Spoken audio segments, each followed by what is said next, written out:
him, get him, get him. And then I just knew that they were fighting someone. Students say the attacks have been happening all year long on board RTD light rail trains. 7 boys arrested last week, and Lakewood police say there could be more that are involved. Police say there have been at least 2 attacks just since October. One of them was caught on camera. The 9 News reporter Noel Brennan spoke to sisters who witnessed the attacks. Noel, they say a group of boys has been attacking people seemingly at random. Tom, Lakewood police tell us 7 boys were arrested last week at Longview High School. It's an alternative school in Lakewood. Police say the boys are connected to at least 2 attacks on light rail trains. The most recent was November 4th, and then there was the attack on October 14th that was caught on camera. Just to warn you, it could be disturbing to watch. The boys punch, shove, and kick a man on board the train, and they eventually push him outside onto the platform and continue beating him as he's on the ground. Sisters Rachene and Rosie Roberts say they were on board the train as that attack was happening. The teens typically take light rail home from school, and they say they've seen this and several other attacks. Lakewood police have only confirmed 2 attacks so far. Again, 7 boys are in custody, and police say there could be at least 2 more arrests. The sisters we spoke to say they've shared information with police about those other attacks. There's probably been one or 2 fights at least once a week. They feed off the fighting, and once they see the video, they're like, oh, did you see that part where I kicked him? Or where I hit him in his face and stuff like that. We reached out to RTD for comment on this video, and they referred us to Lakewood police. The 7 boys arrested last Friday are due in court again tomorrow afternoon, guys. We don't know if they're going to be charged as adults, so a lot to follow up with this case. We've talked about this before with RTD events, that you have multi-jurisdictional situations with the trains and buses moving from city to city, jurisdiction to jurisdiction. Absolutely, and this fight started on the train, spilled out onto a platform at the Oak Street station. That's the video you saw. And Lakewood police, of course, have jurisdiction in Lakewood, and everyone is referring from RTD, referring us to Lakewood police. You're gonna go to jail. You're not gonna go to jail.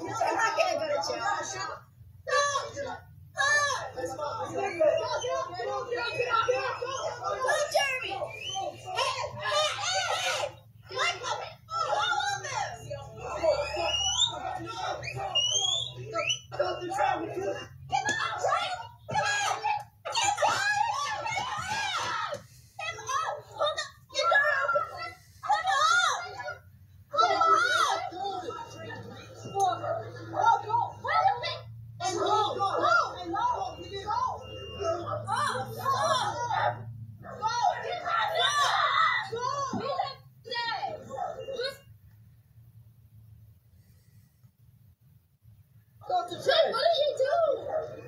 You're trying to beat that kid. Hit him again, bitch. Shut up.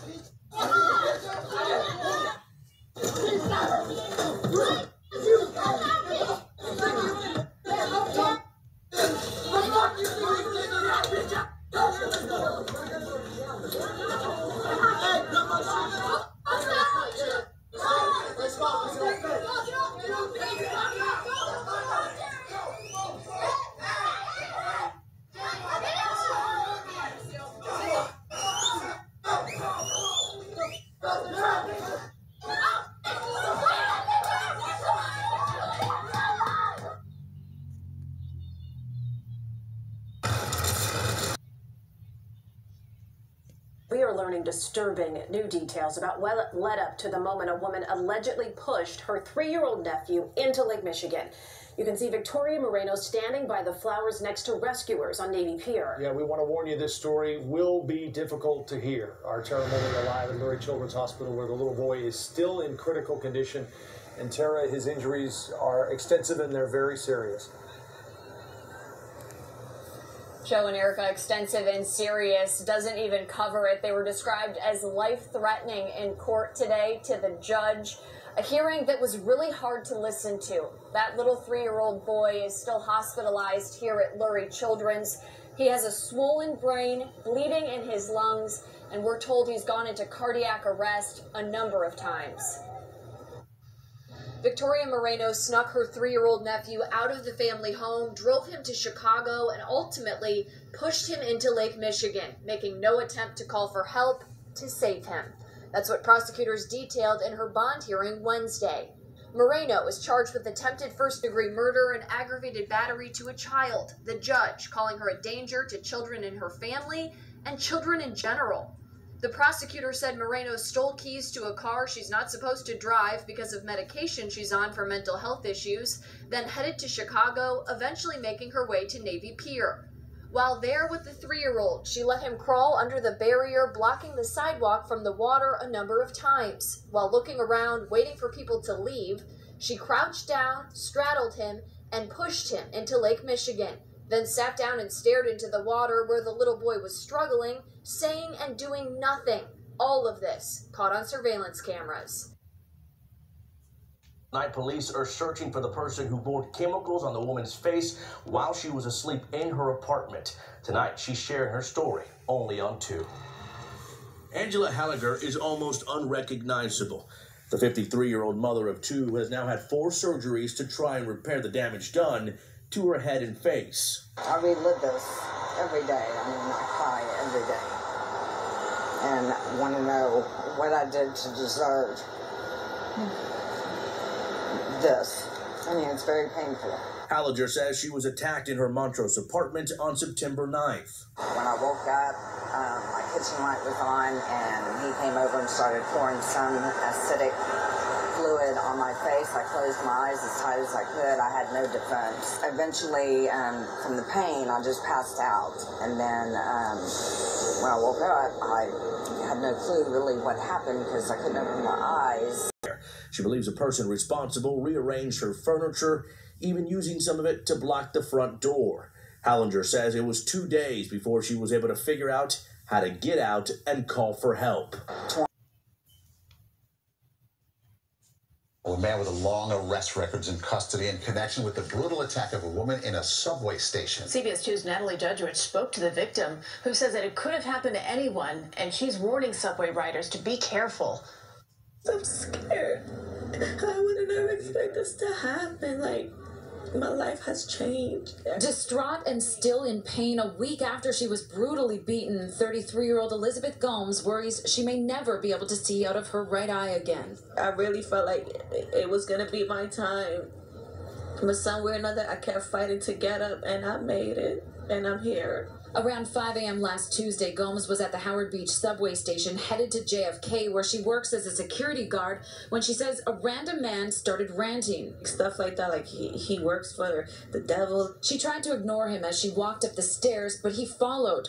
Surveillance shows the man come up behind her, throw her against the token booth, beat her repeatedly, and stomp on her head.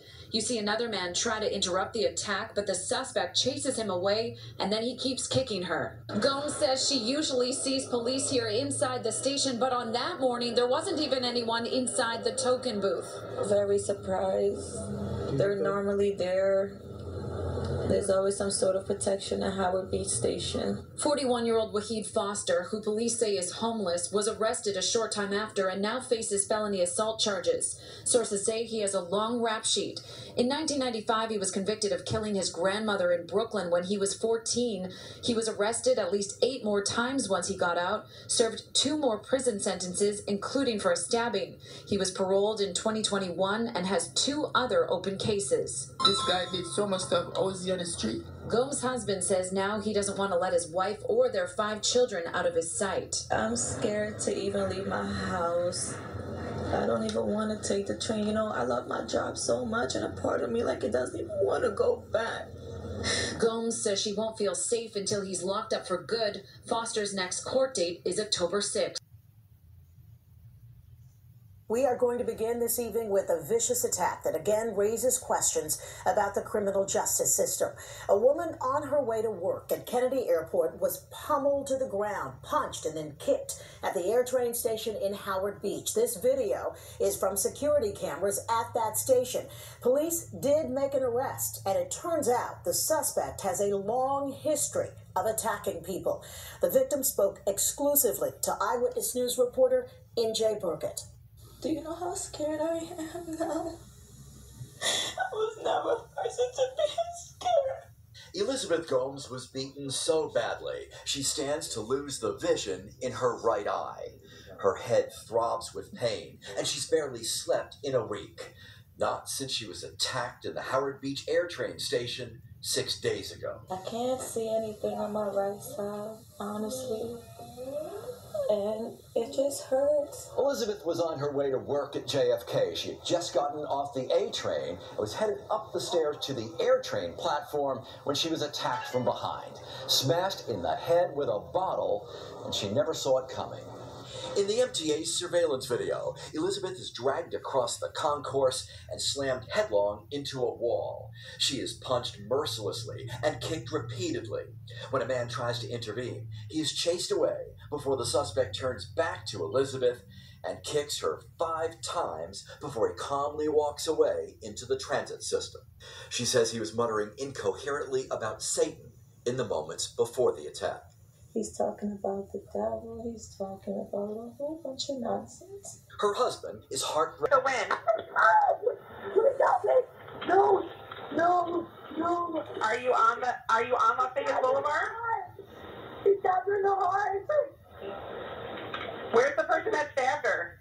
She ran. I was stabbed in my back. Can you help me? I was stabbed in my back. That is one of the stabbing victims calling for help, the woman pleading that someone help her co-worker who was also wounded. Luckily, many bystanders came to their aid. Hi, I'm at the Wynn. I'm at the Wynn Casino. Somebody has been stabbed. Hold on. Calm down. Calm down. Calm down. Somebody's coming. You're okay, honey. No, I don't. All right. You're okay. Is she responding? Okay. Is she responding? Okay. Yes, she's just scared. So that is a woman inside the Wynn who helped one of the victims that actually went into the casino. Bystanders also helping police track and find that suspect, later to be identified as this man, 32-year-old Yanni Barrios. There is a guy that stabbed somebody else. Somebody else has been stabbed as well. Okay. He's in a chef outfit. He's in a chef outfit with a chef hat. Okay. I'm sending the paramedics to help you now. They said there was going to be a HMA when White said that he was a chef, and then yes, with a chef hat with a knife. Was it a kitchen knife by any chance? It was a kitchen knife. Okay. Officers caught Barrios just minutes after that call. Unfortunately, 30-year-old Maurice DiGiovanni and 47-year-old Brent Hallett lost their lives in this senseless attack. Most of the other victims are out of the hospital. Barrios will be back in court on January 12th. Search for the person who shot and killed a man at a bus stop in the Westlake district. This happened last night on West 8th Street at Union Avenue. The LAPD is saying that the suspect approached the man, shot him in the face, and then fled. Paramedics rushed the victim to the hospital where he later died. Witnesses are saying the shooter is a woman. Police say they have no motive, though, for the shooting. And also this tonight, family members of a father and daughter who were stabbed to death in Palmdale are speaking out about their last days with their loved ones. Ken and McKenna Evans were brutally attacked on Thursday in a Kohl's parking lot. The authorities say they believe that the attackers are transient. Rachel Menitoff is live in downtown L.A. over at the sheriff's headquarters tonight where that investigation is still ongoing. Rachel. Rick and Karine, the victim's family believes that this was a random attack. They tell me that McKenna and her dad, Ken, were spending Thursday afternoon together. They were working on one of their cars in the parking lot of a Palmdale shopping center when a man brutally attacked them. You know, she wasn't just my daughter, she was my best friend. Elizabeth Evans says her husband, Ken, was a doting father, her daughter, McKenna, the light of her life. He loved playing pool, he loved mountain biking, he loved spending time with his daughter, and she was an absolute beacon. She didn't know a stranger. Everybody became her best friend. McKenna's mom says she believes a man on drugs attacked her husband and daughter, that her husband tried to shield his daughter from the attacker, who repeatedly stabbed them to death outside of a Kohl's in this Palmdale shopping complex. I am just absolutely destroyed. Jesse Mercado is McKenna's boyfriend. The first day I met her was at work, and The moment she presented herself, I grabbed my stuff, was the day I fell in love with her. Jesse says McKenna was a kind, caring, ambitious young woman and that the last few days have been utterly traumatic. I ran to the crime scene to see if she was okay. I wanted to hold her again.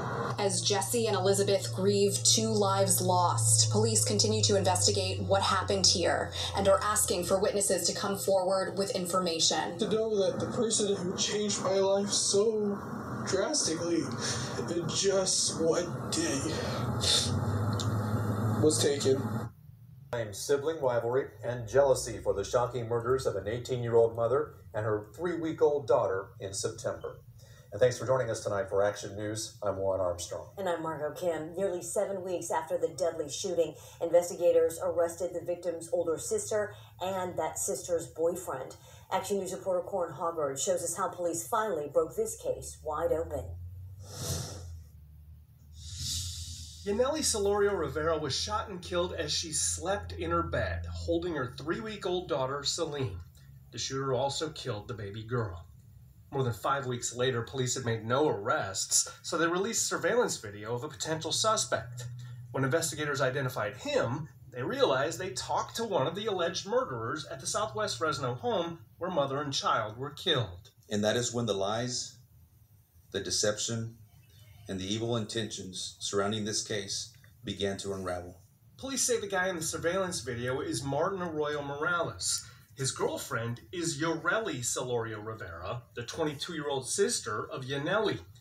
Fresno Police Chief Paco Valderrama says the couple cracked under questioning by detectives. And at which time they confessed to the crime and led detectives to the whereabouts of the murder weapon. The chief says Solorio Rivera was filled with jealousy towards her little sister.